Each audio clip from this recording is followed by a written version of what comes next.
एक मशहूर बांग्ला कहावत है, जो तो मौत तो पौत। इस कहावत का मतलब है सभी धर्मों के अलग अलग रास्ते हैं पर सबका लक्ष्य एक है। लेकिन इसी बांग्ला कहावत को अलग अलग सियासी चश्मे से देखा जा रहा है। आज बंगाल में धर्म के वास्ते सियासी रास्ते पर रेस लगी हुई है। धर्म के एंगल से वोट और वोट मांगने वालों का ईमान तौला जा रहा है। क्या बंगाल में हिंदू वोट बिखरा हुआ है और मुस्लिम वोट एकजुट है? क्या बंगाल में 2 से 5% मुस्लिम वोट दीदी से खिसका तो कुर्सी खिसक जाएगी? आज बंगाल चुनाव का हर दृष्टिकोण और उसका संपूर्ण विश्लेषण।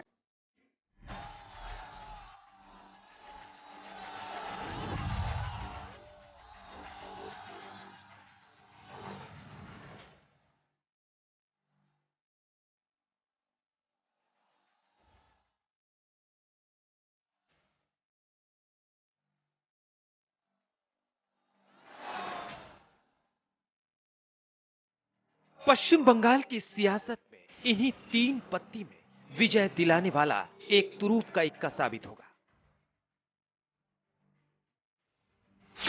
पहली पत्ती है मुस्लिम कार्ड, दूसरी पत्ती है ओवैसी कार्ड, तीसरी पत्ती है ध्रुवीकरण कार्ड। 3 पत्ती की ताकत का सियासी तिलिस्म ऐसा है कि दीदी के बंगाल का तख्त-ताज अब इनका ही मोहताज हो गया है, क्योंकि जिधर 30% मुसलमान उधर सत्ता का सिंहासन।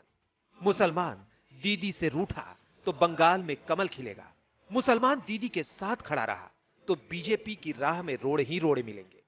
मगर मुसलमान भाईजान पर मेहरबान हुआ तो बंगाल का सियासी कल्चर बदल जाएगा।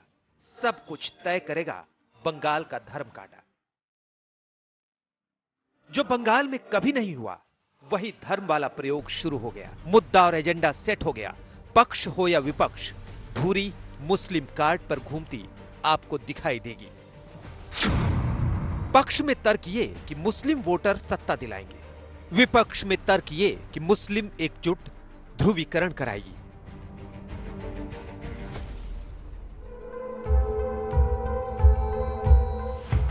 उन्नीस सौ 1951 में डॉक्टर श्यामा प्रसाद मुखर्जी ने भारतीय जनसंघ की स्थापना की।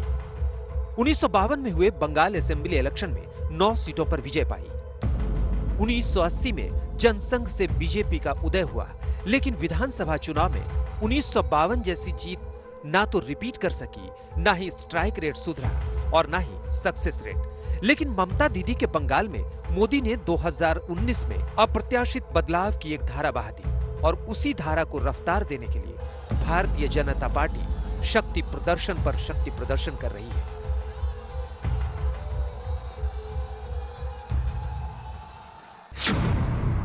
धर्म के नाम पर कौन कौन सियासी काम पर? क्या बंगाल में ध्रुवीकरण का गुप्त गठबंधन? क्या ओवैसी की एंट्री से हारेगी दीदी, जीतेंगे मोदी?